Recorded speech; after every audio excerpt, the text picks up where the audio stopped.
जैसे कि दोस्तों हम सभी को अच्छी तरह से पता है कि हमारा सेमेस्टर 2 का जो एग्जाम है वो हमारा अगस्त महीना में ले लिया जाएगा, लेकिन दोस्तों उससे पहले हम लोगों को तैयारी करना होगा। और हाँ, तैयारी करने से पहले हम सभी को पता होना चाहिए कि हम लोगों का जो सिलेबस है इसमें क्या क्या स्टडी करना है। तो आज हम लोग सबसे पहले दोस्तों सिलेबस का बात करने वाले हैं, क्योंकि आज हम लोग जो लेकर आए वो हमारा हिस्ट्री का मेजर पेपर 3 है। इससे पहले हम लोगों ने मेजर पेपर 2 के बारे में बहुत ही सुंदर तरीके से डिस्कस किए थे। जो भी स्टूडेंट्स नहीं देखे आप अच्छी तरह से प्लेलिस्ट में जाकर इजीली से देख सकते हैं। साथ ही साथ दोस्तों हमारा एप्लीकेशन पे आप लोगों के लिए सेमेस्टर 2 का जो है न्यू कोर्स स्टार्ट हो चुके हैं। हिस्ट्री ऑनर्स, पॉलिटिकल ऑनर्स, आपने जो भी ऑनर्स पेपर लेकर रखा है सारा ऑनर्स पेपर का दोस्तों यहाँ पे आपका कोर्स अवेलेबल कराया गया है। और कल से हमारा पेपर नंबर 3 यानी मेजर पेपर 3 का यहाँ पे क्लासेस शुरू हो जाएगी। तो जो भी स्टूडेंट्स अभी तक हमारे एप्लीकेशन को डाउनलोड नहीं किए हैं, फटाफट डाउनलोड करके आप सेमेस्टर 2 को कोर्स को ज्वाइन करके हमारे साथ प्रतिदिन लाइव क्लासेस में दोस्तों बेहतरीन तरीके से क्वेश्चनों को समझ करके आप इजीली से अपने भाषा में उत्तर को एग्जाम में लिख सकते हैं। और जो भी आप लोगों का एप्लीकेशन पे नोट्स प्रोवाइड किया जाता है, ये नोट्स पूरी की पूरी दोस्तों देसी लैंग्वेज में होता है। तो दोस्तों लेट ना करें, ज्वाइन करें और हमारे साथ हर दिन दोस्तों आनंद ले। आइए सर, बात करने वाले हम लोग का सेमेस्टर 2 का मेजर पेपर 3 का सिलेबस। दोस्तों एक बात याद रखिएगा, डिस्क्रिप्शन बॉक्स में हमारा एक व्हाट्सएप ग्रुप का लिंक दिया गया है, वो व्हाट्सएप ग्रुप के लिंक को आप जरूर ज्वाइन कर लेंगे। दोस्तों सबसे पहले हम सभी को पता होना चाहिए टोटल हम लोग को यूनिट पढ़ना है 4। याद रखिएगा दोस्तों, टोटल हम लोग को 4 यूनिट पढ़ना है और 4 यूनिट के अंदर में बहुत सारे चैप्टर को डिस्कस करना है। और कैसे समझना है, कैसे पढ़ना है, सारा चीज मैं बताऊंगा, डोंट वरी उसके लिए। पहला जो हमारा आता है सर वो हमारा साहित्यिक स्रोत, पुरातात्विक स्रोत और विदेशी विवरण के बारे में पढ़ना है। यानी हमारा जो पुरातात्विक स्रोत है, साहित्यिक स्रोत है, इसके बारे में हम लोगों को पहला टॉपिक में पढ़ना है।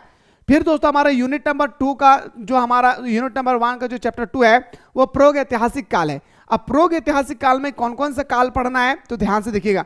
पुरापाषाण काल के बारे में हम लोगों को स्टडी करना है। पुरापाषाण काल क्या है, पुरापाषाण काल का अर्थ बताएं, उसका विशेषता बताएं, पुरापाषाण काल का पूरा विस्तार पूर्वक वर्णन करें, यह आएगा। फिर हमारा मध्यपाषाण काल आएगी, फिर हमारा नवपाषाण काल की अर्थ, विशेषता और विस्तार के बारे में आएगा। इस बात को याद रखिएगा, ठीक है। उसके बाद दोस्तों हमारा यूनिट नंबर 1 में जो हमारा चैप्टर 3 है वो हम लोगों को पढ़ना क्या है तो आदि इतिहास में। आदि इतिहास में हम लोगों को क्या क्या पढ़ना है तो हम लोगों को हड़प्पा सभ्यता पढ़ना है। हड़प्पा सभ्यता का उत्पत्ति कैसे हुआ, हड़प्पा सभ्यता इतने बड़ी सभ्यता का पतन कैसे हुआ, हड़प्पा सभ्यता का क्या क्या क्वालिटी है, यानी हड़प्पा सभ्यता का क्या क्या विशेषता है, इन सब के बारे में दोस्तों नगर योजना, समाज व्यवस्था, धर्म, इन सब चीजों के बारे में हमें हड़प्पा सभ्यता के बारे में पूरा विस्तार पूर्वक चर्चा करना है, ठीक है। यह था सर हमारा यूनिट नंबर 1। याद रखिएगा, अगर मैं आप लोगों को बताते चलूं दोस्तों हमारे यूनिट नंबर जो 2 है, यूनिट नंबर 2 में क्या क्या पढ़ना है भाई, गौर कीजिएगा। देखिए सबसे पहले हमारे यूनिट नंबर 2 में हम लोगों को डिस्कस करना है वैदिक साम्राज्य। याद रखिए क्या, वैदिक सभ्यता के बारे में हम लोगों को डिस्कस करना है। वैदिक सभ्यता की उत्पत्ति कैसे हुआ यह डिस्कस करना है, फिर इसका विस्तार कैसे हुआ यह पढ़ना है। फिर हमारा समाज, अर्थव्यवस्था, राजनीति, वैदिक सभ्यता का राजनीति कैसा था, वैदिक सभ्यता का धार्मिक स्थिति कैसा था, इन सब चीजों के बारे में हम लोगों को दोस्तों अच्छी तरह से स्टडी करना है। देन हम लोगों को डिस्कस करना है धार्मिक आंदोलन। अब सर ये धार्मिक आंदोलन में किन के बारे में स्टडी करना है तो धार्मिक आंदोलन में पहला आपको पढ़ना जो है वो जैन धर्म, ठीक है। और जैन धर्म के बारे में जब हम लोग बात करते हैं तो दोस्तों यहाँ पे हमारा महावीर स्वामी जैन आता है। और दोस्तों हमारा एक आता है सर हमारा बौद्ध धर्म, जिसमें हम लोग गौतम बुद्ध के बारे में स्टडी करेंगे। यानी हमारा महावीर स्वामी जैन उनके जीवनी के बारे में वर्णन करना है, फिर हम लोग को गौतम बुद्ध के जीवनी के बारे में पढ़ाई करना है भाई, ठीक है। फिर हम लोग को डिस्कस करना है दोस्तों, याद रखिए जनपद एवं महाजनपद। याद रखिएगा दोस्तों मौर्य काल के बारे में पढ़ना है, जनपद एवं महाजनपद के बारे में पढ़ना है। याद रखिएगा जनपद का मतलब मैंने बताया था दोस्तों, जनपद का मतलब होता है जिला और महाजनपद का मतलब होता है राज्य। जो हमारे साथ जुड़े हुए हैं उनको अच्छी तरह से पता होगा, है ना। अब देखिए दोस्तों प्रारंभिक राजतंत्रिक राज्य एवं विस्तार पढ़ना है जनपद और महाजनपद का। उसके बाद प्रारंभिक गणतांत्रिक राज्य एवं विस्तार पढ़ना है। देन डिस्कस करना है मगध साम्राज्य का उदय कैसे हुआ, मगध साम्राज्य इतने बड़े साम्राज्य कैसे उदय हुआ, उसके बाद मगध साम्राज्य इतने शक्तिशाली कैसे हुई, मगध साम्राज्य का पतन कैसे हो गया, इन सब चीजों के बारे में डिस्कस करना है। और उसी में हम लोग डिस्कस करना हर्यक वंश से लेकर नंद वंश तक पढ़ना है, ठीक है। फिर हमारा बात करेंगे सर सिकंदर का आक्रमण, कैसे दोस्तों हमारे सिकंदर मैंने भारत में आकर आक्रमण किया, इसका क्या कारण रहा। आखिर दोस्तों सिकंदर ने आक्रमण किया, इसका क्या कारण रहा, इसका क्या प्रभाव पड़े, इन सब चीजों के बारे में डिस्कस करना है। अब आते हैं सर हमारा यूनिट नंबर 4 में। दोस्तों हमारे यूनिट नंबर 3 में, यूनिट नंबर 3 में हम लोग को सबसे पहले जो पढ़ना है वो मौर्य साम्राज्य के बारे में पढ़ना है। और मौर्य साम्राज्य के अंदर में हम लोगों को बहुत सारे चैप्टरों को डिस्कस करना है। मैं फिर से कह रहा हूं, जो भी स्टूडेंट्स बेहतरीन तरीके से चाहते हैं मुझे तैयारी करना है, घर बैठे कम से कम पैसा में साधारण भाषा में एवरीडे ऑनलाइन क्लासेस के साथ, तो अभी डाउनलोड करें प्ले स्टोर से मिसाइल क्लासेस के एप्लीकेशन को, और जल्दी से दोस्तों आप लोग हमारे सेमेस्टर 2 के कोर्स को ज्वाइन करके हमारे साथ हर दिन बेहतरीन तरीके से ऑनलाइन क्लास करके अपने तैयारी को मजबूत बना सकते हैं, क्योंकि यहाँ पे आप लोगों को बच्चों की तरफ पढ़ाया जाता है भाई। ठीक है, आइए सर बात करते हैं। पहला, चंद्रगुप्त मौर्य की जीवन और उपलब्धियां। चंद्रगुप्त जो मौर्य है इसके जीवन और उपलब्धियां के बारे में डिस्कस करना है। देन हम लोग को डिस्कस करना है बबुआ रे तोहनी के कि बिंदुसार बिंदुसार के जीवन रेखा की लागे, बिंदुसार ने जे उपलब्धियां कर ले, बिंदुसार ने की प्राप्त कर ले, एक बारे में तोहनी के डिस्कस करल भतो। ठीक हो, अगला तोहनी डिस्कस करबी ना दादा रे, याद रखिए अशोक, जो अशोक है ना दादा, ओकरा अशोक बारे में तोहनी के डिस्कस करबी। अशोक के हले, अशोक ने कौन से साम्राज्य से संबंधित था, अशोक जो थे वो कौन सा वंश से संबंधित थे, अशोक का धर्म क्या है, इन सब चीजों के बारे में दोस्तों आप लोगों को पढ़ना है। ठीक है, जैसे अशोक की धर्म, अवधारणा, सिद्धांत एवं प्रचार के बारे में, कैसे बौद्ध धर्म का प्रचार प्रसार क्या है, यह हमारे यूनिट नंबर 3 में पढ़ना है।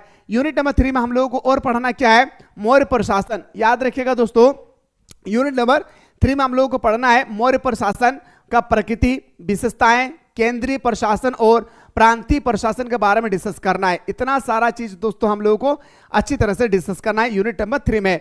फिर हम लोग डिस्कस करना है चौथा चैप्टर में, मौर्य साम्राज्य का पतन कैसे हो गया। मैंने अभी आप लोगों को बताया इतना बड़ा साम्राज्य, आखिर मौर्य साम्राज्य का पतन कैसे हो गया, इसके बारे में डिस्कस करना है। देन डिस्कस करना है दोस्तों मौर्य साम्राज्य के पतन का क्या कारण रहा, इसका क्या प्रभाव पड़े, अशोक की भूमिका के बारे में वर्णन करना है। ये तो सर हमारे यूनिट नंबर 3। अगर हम लोग बात करते हैं सर यूनिट नंबर 4 में, गौर कीजिएगा दोस्तों, यूनिट नंबर 4 में अगर हम लोग बात करेंगे तो गौर कीजिएगा, सॉरी ये हमारा यूनिट नंबर 3 है भाई, याद रखिएगा। यूनिट नंबर 3 में हम लोग को बहुत सारे चैप्टर के बारे में डिस्कस करना है।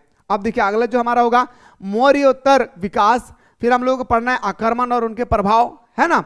देन हम लोगों को डिस्कस करना है सुग वंश की उत्पत्ति, विस्तार, पुष्यमित्री सुग का करियर के बारे में डिस्कस करना है। करियर का मतलब उसकी जीवन रेखा के बारे में डिस्कस करना है। ठीक है, फिर कुषाण वंश की उत्पत्ति कैसे हुआ, कुषाण वंश में जैसे हमारा कनिष्क का, कुषाण वंश जो है मेरे दोस्तों वो कनिष्क से संबंधित है, तो कनिष्क का करियर के बारे में डिस्कस करना है, कनिष्क का उपलब्धियां के बारे में डिस्कस करना है। ठीक है, अब आते हैं सर हम लोग अगला, सातवाहन वंश की उत्पत्ति कैसी हुई, सातवाहन वंश का विस्तार कैसे हुआ। देन हम लोग गौतमी पुत्र सातकर्णी का करियर यानी उपलब्धियां के बारे में वर्णन करना है। फिर हम लोग को डिस्कस करना है अर्थव्यवस्था, भूमि अनुदान, व्यापार और व्यापार मार्ग, इंडो रोमन व्यापार, इन सब के बारे में डिस्कस करना है। फिर हम लोग डिस्कस करना है धर्म और संस्कृति, महायान बौद्ध धर्म का उदय। देन हम लोग को डिस्कस करना है दोस्तों क्या, कला और मूर्तिकला, इन सब चीजों के बारे में हम लोग को, महायान कौन था, हीनयान कौन था, श्वेतंबर दिगंबर कौन थे, इन सब चीजों के बारे में हम लोग को विस्तार पूर्वक वर्णन करना है। ठीक है, फिर दोस्तों हम लोग को जो चैप्टर हमारा जो यूनिट नंबर 4 है, यूनिट नंबर 4 में देखिए, यूनिट नंबर 4 में हम लोगों को क्या क्या डिस्कस करना है सुनिएगा। तो संगम वंश के बारे में डिस्कस करना है। ठीक है, उसके बाद हमारा गुप्त वंश की उत्पत्ति कैसे हुई है यह डिस्कस करना है। चंद्रगुप्त प्रथम का करियर उपलब्धियां, यानी चंद्रगुप्त जो प्रथम थे इसके जीवन रेखा के बारे में डिस्कस करना है। याद रखिएगा जो चंद्रगुप्त प्रथम है इसके जीवन रेखा के बारे में वर्णन करना है। देन हम लोग को डिस्कस करना है समुद्रगुप्त को भारत का नेपोलियन क्यों कहा जाता है, समुद्रगुप्त की क्या क्या उपलब्धियां थी, इन सब चीजों के बारे में वर्णन करना है। चंद्रगुप्त द्वितीय करियर और उपलब्धियां के बारे में डिस्कस करना है। फिर हमारा सांस्कृतिक विकास, कला, वास्तुकला, मूर्तिकला, चित्रकला, चित्रकारी, साहित्य और धर्म, मध्य एशिया के साथ सांस्कृतिक संपर्क कैसा रहा, इन सब चीजों के बारे में डिस्कस करना है। राज्य और प्रशासनिक संस्था के बारे में डिस्कस करना है। फिर पतन कैसे हो गया, व्यापार कैसे शुरुआत हुई थी, इन सब चीजों के बारे में दोस्तों बेहतरीन तरीके से हम लोगों को एक एक करके डिस्कस करना है। ठीक है, तो दोस्तों याद रखिएगा, मैं उम्मीद करता हूं मेरे भाई कि आप लोगों को बेहतरीन तरीके से समझ में आ रहा होगा। याद रखिएगा आप लोगों का सेमेस्टर 2 का जो न्यू बैच है वो आप लोगों का कल से स्टार्ट हो रही है। जो भी स्टूडेंट्स अभी तक हमारे कोर्स को डाउनलोड नहीं किए, ज्वाइन नहीं किया, फटाफट प्ले स्टोर से मिसाइल क्लासेस के आपको डाउनलोड करके हमारे साथ जल्दी से दोस्तों आप लोग ऑनलाइन क्लास में जुड़ जाएं। और इसके बाद कौन सा पेपर का आप लोग सिलेबस देखना चाहते हैं, सारा स्टूडेंट्स मिलकर जल्दी से कमेंट सेक्शन में कमेंट करेंगे। मुलाकात करता हूं नेक्स्ट सिलेबस के साथ।